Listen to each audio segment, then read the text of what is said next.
Bonjour, bienvenue dans cette nouvelle émission Quoi de neuf. Aujourd'hui, je reçois M. Serge Haribo de l'UGTM Santé. Bonjour à tous ceux qui nous regardent, qui nous écoutent. Bonjour à la communauté Facebook. Nous sommes en direct sur Facebook. Et je vous remercie pour les mails de satisfaction ou tout ce que vous nous envoyez à Zouk Télévision. Donc, les vacances sont terminées. Nous reprenons le cours de nos émissions, les Quoi de neuf, le kiosque et toutes les émissions de Zouk Télévision que vous aimez. Serge Haribo, UGTM Santé, bonjour et merci d'être avec Zouk Télévision une fois de plus pour nous donner des nouvelles. Bonjour à tous les téléspectateurs et tous ceux qui sont sur les réseaux en direct et surtout d'avoir une bonne rentrée en bonne santé, puisqu'on va parler de santé aussi. Tout à fait. Et de se mettre bien au diapason de tout ce qui se passe. Et en tout cas, on va essayer d'apporter un certain nombre d'éléments de compréhension et de savoir pourquoi on pose un certain nombre de problématiques qui sont importantes en notre sens et qu'il faut que le grand public s'adonne et s'attelle au cours de cette rentrée à continuer à approfondir un certain nombre de points. En tout cas, vous êtes toujours véatif, comme on dit en créole, et vous nous apportez des informations très utiles pour la population martiniquaise. Donc, la situation santé, en ce moment, on parle beaucoup de la dengue, on parle du retour du Covid, on parle des choses de ce genre. Qu'est-ce que vous pouvez nous dire sur ça, Serge? Oui. Alors, ce qui est important de comprendre, on est reparti dans un système de communication, en tout cas c'est ce que nous reprochons aux représentants de l'État ici, l'ARS, à certains médecins qui s'octroient le droit de faire la politique de la peur, en disant aux gens, voilà, il y a la dengue, mais chaque année on a la dengue. Voilà, il y a le Covid qui revient, mais avec un nombre de cas très limité. Bon, j'ai entendu la directrice de l'ARS dire il y avait un cas de Covid en réanimation, donc de faire très attention, le nombre de cas avait augmenté de 10 points. Donc on était passé de 30 à 40 cas. Bon, c'est pas ça l'essentiel. Il nous semble qu'il faut donner comme information. Déjà, la prévention demande de l'éducation, de la compréhension des choses. Alors on nous fait croire que oui, la dengue, comme si à chaque année on découvre la dengue. Et ce qui est très très intéressant, c'est de savoir la dengue, c'est surtout la dengue hémorragique. Oui. C'est endémique aujourd'hui la dengue dans tous les pays tropicaux, en Martinique aussi. Mais il faut savoir que on a commencé à parler de dengue hémorragique, c'était surtout à Cuba en 1981. Donc on est aujourd'hui en 2023. 32 ans après, c'est pas 2 ans après comme le Covid, et on n'a toujours pas de thérapie pour résoudre la question de la dengue. Il y a bien un vaccin qui existe, mais qui ne rend pas nécessairement tout ce qu'on peut attendre d'un vaccin. Et il nous reste simplement toutes les formes de prévention, d'éducation de la population pour que le moustique qui est vecteur de la dengue puisse être soit éradiqué autour du logement, soit faire en sorte de se protéger pour ne pas être piqué, et tout en sachant et en étant conscient qu'il y a toujours 1% de la population des cas qui auront un problème un peu plus grave au niveau de la dengue. Donc, de façon globale, ça veut dire que 99% de la population qui serait touchée de la dengue s'en sort. Oui. Donc, c'est pas une politique rationnelle de faire peur aux gens.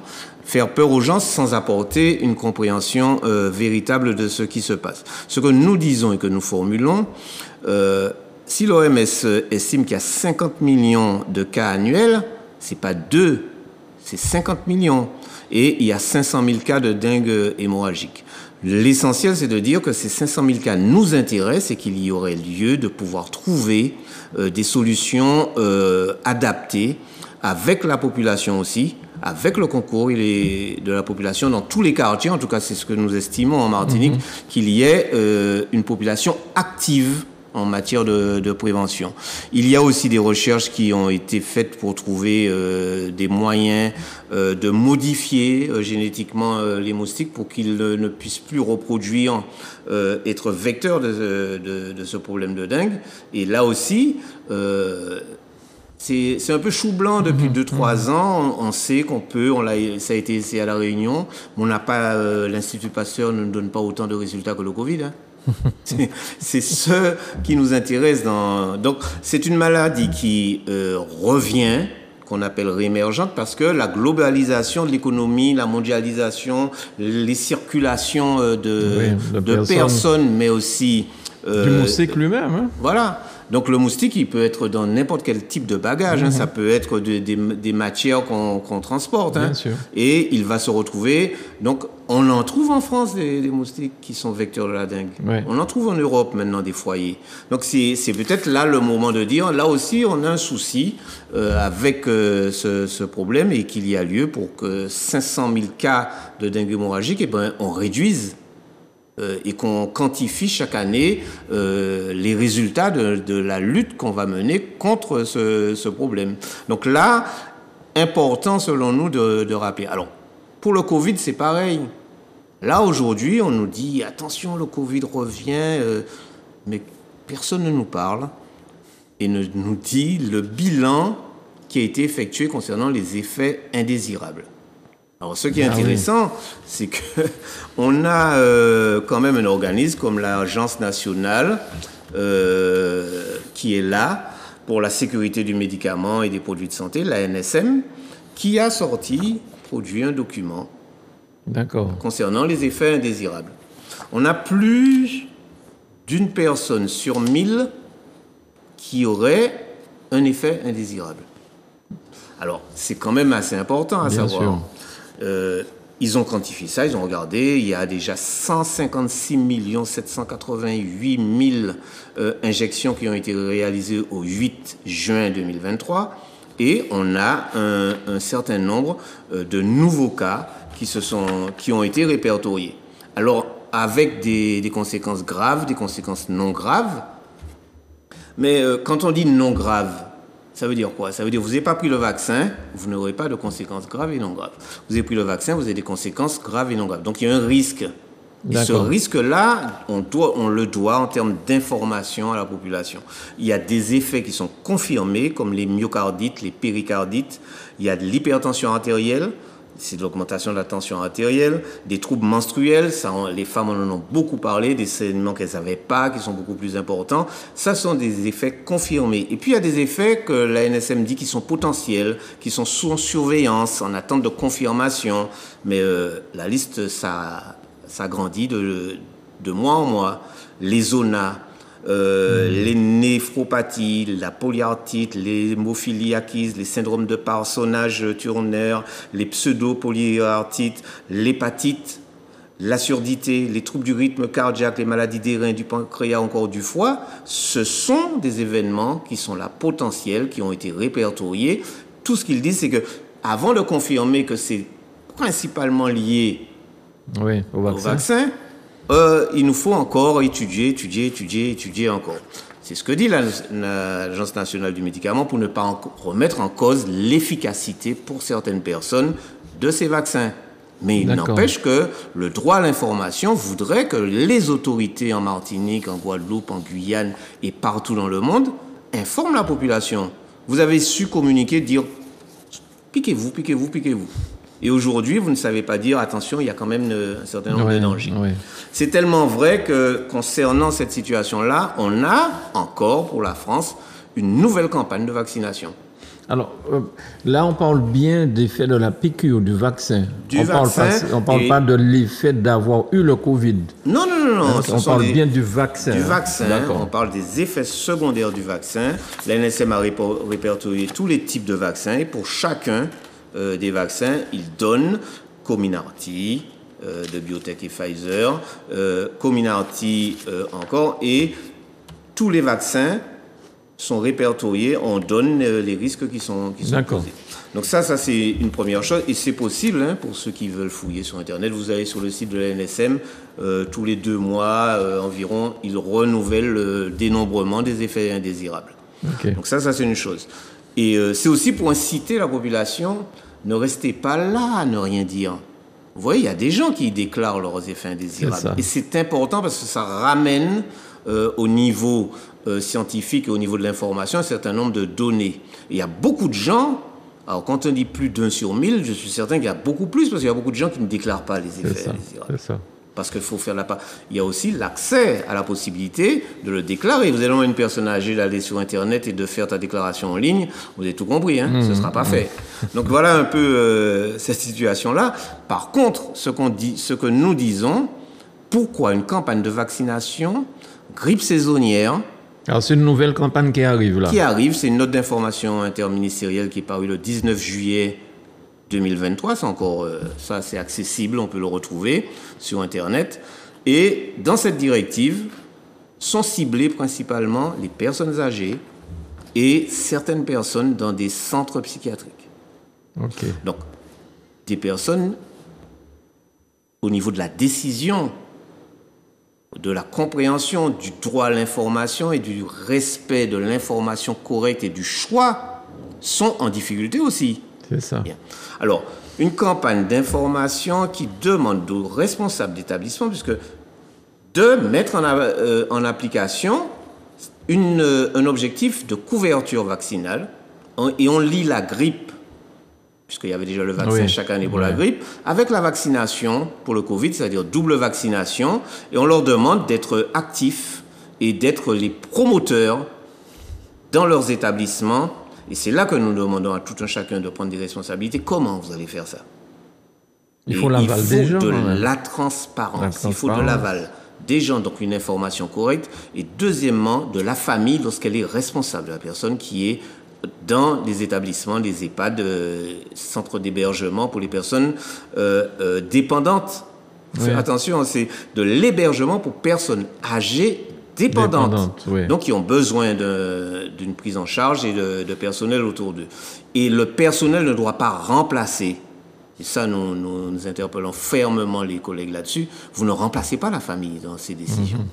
Vous n'avez pas, que ce soit du personnel médical ou paramédical, vous n'avez pas à promouvoir et faire en sorte que la décision soit prise sans le consentement.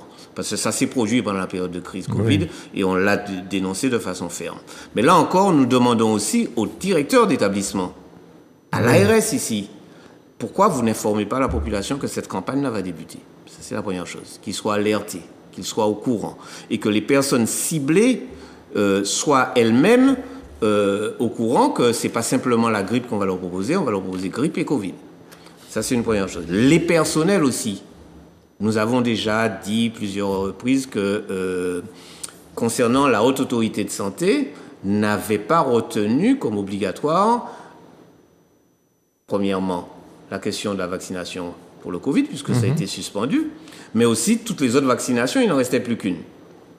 Donc on ne va pas rajouter pour ces personnels-là, la vaccination contre la grippe, ce n'est pas obligatoire.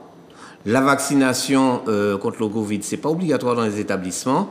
Et on est en train d'essayer de faire de la morale au personnel en leur disant vous n'êtes pas suffisamment en proportion, pourcentage vacciné contre la grippe. Ben, les arrêts maladie existent pour ça. Hein. On reste à la maison, on n'a pas à être dans l'établissement quand on a la grippe. Bien, oui. Parce qu'on va contaminer les autres. Donc c'est tout ça que nous tenons à mettre sur le tapis. La note d'information interministérielle, elle est très détaillée, elle donne un certain nombre d'indications aux acteurs dans le monde de l'accueil des personnes âgées, et il cible aussi tous ceux qui sont concernés dans les centres d'accueil psychiatriques. Donc là aussi, une vigilance accrue et surtout ne pas baisser la garde. Parce qu'il y a là une volonté de distribution de doses. Ouais. On en est à combien là, sans résultat probant, alors qu'on nous dit que ça circule très peu, on fait semblant de nous faire peur, que ça circule énormément. Bien. D'accord. De notre côté, on n'a pas résolu. Est-ce qu'on a résolu les problèmes d'accueil? Alors justement, le CHUM, vous allez nous parler, je pense, du CHUM aussi, avec des difficultés répétitives, l'hôpital de Trinité, enfin bon. Alors, donnez-nous des nouvelles du CHUM. Le CHU de Martinique et dans une sempiternelle difficulté financière. Et on recommence encore. Tout le début de cette année a été ça, avec des ruptures. Mais on demande, dernièrement, j'ai eu connaissance, on demande à des patients ou à la famille d'acheter des surlouses. Ça veut dire quoi, un CHU? Mais ce n'est pas typiquement le CHU de Martinique. Hein. Les 9 plus grands CHU sont en difficulté et relèvent des critères qui devraient les mettre sous administration provisoire. Que ce soit l'AP-HP à Paris, que ce soit à Marseille, que ce soit à Lyon, les 9 plus grands CHU sont concernés par des déficits astronomiques. Mais quand on dit déficit, c'est une façon de parler que d'économie. Il faut aller dans le fonctionnement quotidien. Ça veut dire des personnels qui ne sont pas correctement remplacés, mais du matériel qui n'est pas remplacé en temps voulu, des travaux qui ne sont pas réalisés et des approvisionnements quotidiens qui sont en rupture. Pourquoi ? Les fournisseurs ne sont pas payés. D'accord. Les fournisseurs n'étant pas payés, ils bloquent à un certain moment en disant vous me payez et je vous fournis. Vous ne me payez pas, je ne fournis pas. Parce que ce n'est pas des petites sommes. L'accumulation, là, le CHU de Martinique en est arrivé à plus de 300 jours pour payer une facture. Ça veut dire que la facture du mois de septembre ne sera payée que dans 300 jours. Donc presque un an. Donc pratiquement au mois d'août l'année prochaine. Donc, ça veut dire quoi? Une difficulté de trésorerie pour les entreprises, et ceci doit être compris dans un pays où est-ce que le chômage est endémique. Si on met les entreprises en difficulté, on met en difficulté l'emploi. Bien sûr. Donc ça c'est mathématique. Maintenant, ça veut dire quoi? Il y a eu toute une stratégie de communication pour dire ne venez pas emboliser les urgences parce qu'on a beaucoup de dengue, on a beaucoup de Covid. Ne venez pas pour n'importe quoi. On a même entendu une responsable médecin généraliste dire vous venez pas aux urgences pour n'importe quoi, il faut appeler le centre 15, il ne faut pas se déplacer. Alors on a plus de 340 000 habitants en Martinique qui sont tous médecins. Ils sont capables de décider à un moment donné, manière mal boyo, manière mal tête, c'est pas important, c'est pas, je reste à la maison. Et puis, j'appelle mon médecin traitant, tiens donc. Allez sur Click on Doc, là, et essayez d'avoir un rendez-vous. Et si c'est pas votre médecin, vous n'êtes pas sur la liste de ces patients, il vous prend pas, hein. D'accord. Alors, est-ce que je mens? Nous disons non. Alors, c'est très intéressant, hein, l'accès au service public. Le rapport, d'accord, du défenseur des droits pour les Antilles, Martinique, Guadeloupe, Guyane. Qu'est-ce qu'il dit? La population subit par conséquent un accès aux soins limité et n'obtient des rendez-vous médicaux que dans des délais particulièrement longs, susceptibles d'entraîner des pertes de chance en santé.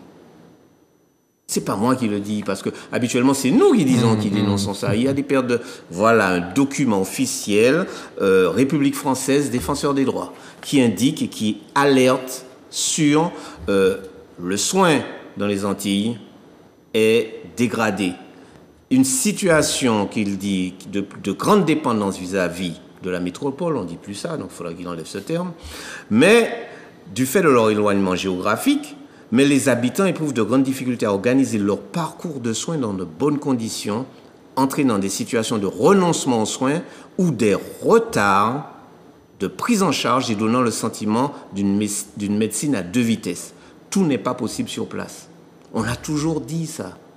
Donc quand on revient au CHU de Martinique en difficulté financière, on est en train d'accroître de manière considérable après cette crise de Covid. On n'a pas rattrapé le temps perdu, ça c'est une première chose. La deuxième chose, on n'a pas remis toutes les capacités de prise en charge en place. Est-ce qu'ils ont réintégré le personnel qui avait été licencié? En grande partie, le personnel a été réintégré, ça on peut le dire à l'heure actuelle. La seule chose que nous disons, c'est qu'il y a nécessité de prévoir et d'accentuer le nombre de personnels médicaux, de paramédicaux et de personnel médico-technique. Par exemple, les manipulateurs en électroradiologie, c'est insuffisant. La sortie des écoles ne nous permet pas de combler. On aura des départs à la retraite importants et on n'arrive pas à combler ce trou-là. ce déficit de personnel. Mais aussi la vétusté des bâtiments. Donc là, l'hôpital de Trinité. C'est un crime ce qui est en train de se passer là. Et ça, je le dis fermement. Les autorités avaient la possibilité de lancer pendant 2 ans là, des opérations de rénovation sur des fonds européens. Vous savez, la première opération de rénovation des consultations externes n'est toujours pas finie plus d'1 an après. Donc ça donne l'état du retard que nous avons. Oui. Mais quand on regarde les services concernés à l'heure actuelle qui ont été soit déménagés, soit fermés, soi-disant pour réaliser les travaux, on a des difficultés au niveau de la maternité qui est fermée, des difficultés au niveau du bloc opératoire à Trinité qui est fermé, des services d'hospitalisation de médecine polyvalente qui ont été fermés et les travaux n'ont pas débuté ou débutent simplement là, début du mois de septembre avec plus de 9 mois de retard. Mais ça veut dire quoi? Ça veut dire la capacité d'accueil, la mise à disposition de la population du Nord, 100 000 habitants, elle est dégradée en pleine période cyclonique avec des annonces qu'on voit comme les tremblements de terre au Maroc. Si ça arrive ici, qu'est-ce qu'on fait? Que fait-on? Que nous propose-t-on? Ce n'est pas de venir nous dire où il y a 10 cas de dengue supplémentaires, 10 cas de Covid supplémentaires. Ah, le CHU est embolisé. Non, là, on fait courir à la population des risques énormes. Et ce rapport-là, nous conseillons tout le monde de le lire pleinement. Ce rapport devrait être public et rendu public pour que tout le monde puisse avoir accès à ces informations, l'accès aux droits des populations antillaises, martiniquaises est bafoué tous les jours. Alors c'est un rapport le défenseur des droits, c'est quelqu'un important, c'est quelqu'un c'est pas simplement quelqu'un comme ça qui a écrit ça, hein. C'est l'État en fait. C'est l'État qui a introduit la question de défenseur des droits pour qu'il y ait une égalité d'accès aux droits sur tous les territoires, ça c'est la première chose, et que les gens puissent avoir un moyen de défense, parce qu'on peut interpeller les défenseurs des droits sur certaines choses, sur certains droits qui ne sont pas... Mais quand le défenseur des droits prend le temps de faire un rapport sur des thématiques telles que les conditions d'habitation, comment on peut grandir et apprendre sur un territoire, comment on peut se déplacer et travailler sur un territoire, comment on peut se soigner sur un territoire, et donne son rapport, nous invitons tous les acteurs politiques, économiques et ainsi de suite à lire ces rapports-là. Bien surtout tous ceux qui se présentent au sénatorial. Donc ils devraient le lire, saisir de ça et le lire pour... Alors, il y a une autre thématique que je leur donnerai à se saisir, c'est ce document-là, l'information du Parlement sur la situation financière des hôpitaux. Ouais. Ça, c'était pour eux, c'est pour le Parlement. Donc, je suppose que c'est le Parlement et le Sénat.